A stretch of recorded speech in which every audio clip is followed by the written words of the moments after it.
Hello there, I'm Katy Beth with Sorted in Style, and I've teamed up with Lisa Liu to answer some of her followers' questions on organization. So one of her followers asked, what's the best way to keep my kid organized with their things and also with their schedule? So I'm going to give you a couple of tips. This is based on my 3 years as an art teacher and working with kids on a day-to-day basis. I learned a lot about how they think and what's the best way to keep them organized. So I have one tip for you that's going to really change everything, and that is what I call micro-organize your kids' spaces. So it's one thing to tidy a space and put your objects in specific spots, but it's another thing to really go in and, like I said, micro-organize. So let me show you some examples of what I mean. This is a closet that houses a lot of craft supplies, which, as you know, are very small, tiny things similar to kids' toys like Legos or Polly Pockets or just small items that they like to collect. Instead of putting all of my markers in one bin, I've put my markers in bins based off of color. And I wouldn't recommend buying bins that are much larger than this for your markers so that they do not overcrowd. Kids use up markers really fast, and so it's really training them to use those markers up, figure out when they're dead, toss them when they're done, and only hang on to the ones that are currently working at the time. This is the largest container I have in this entire closet holding this fabric, and this is what I mean by micro-organization. Try to find containers that are as small as you possibly can to keep those small objects in, and never leave a container without a label on a shelf. Without a label, your kids are just not going to know where to put their stuff, and once you get the system set up for them in their rooms, and if they help you, them putting away their items, it's going to be so much easier for them, and they're going to know exactly where everything is, and they're not going to have that temptation to overcrowd their toys and their items that they hold on to. The next thing I want to talk about is essentially what we call decanting, but that is getting rid of oversized boxes and storage that products come inside of. So stores will sell you, let's say, a game in a giant cardboard box, which takes up tons of room in your shelving, and you really don't have the space for that. Take it all out and store them in flat pouches like this.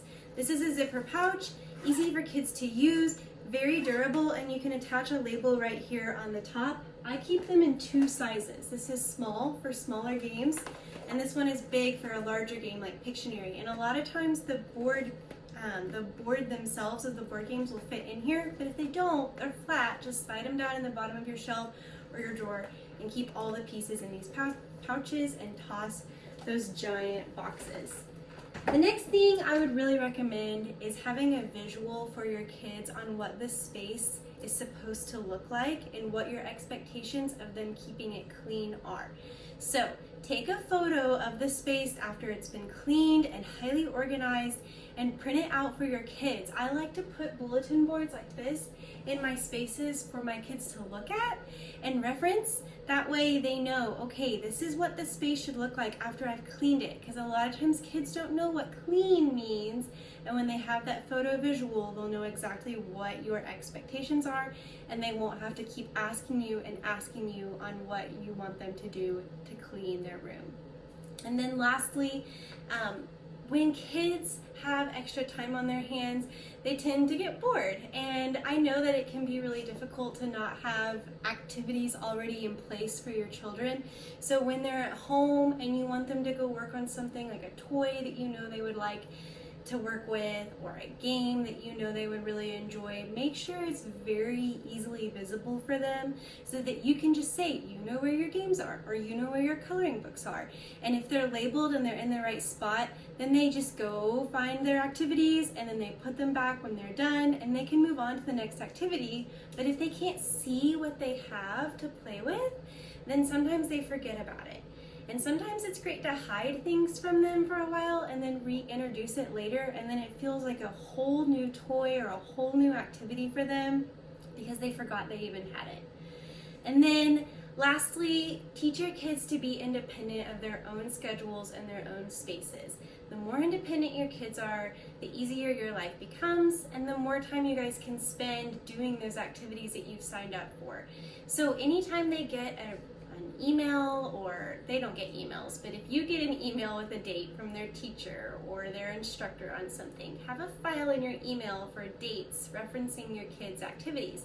If your kid gets a note from school, have a spot in your home you want them to come home and bring that note to, so that they know exactly where that note needs to go. And typically those notes have upcoming dates on them, and you may not get them to add it to your calendar. That's pretty high expectation for them if they're really young, but if they're putting those notes in that spot every time they come home from school or an activity, then you can reference those upcoming dates and stick them in your shared family calendar. So make your kids independent as best as you possibly can according to their age.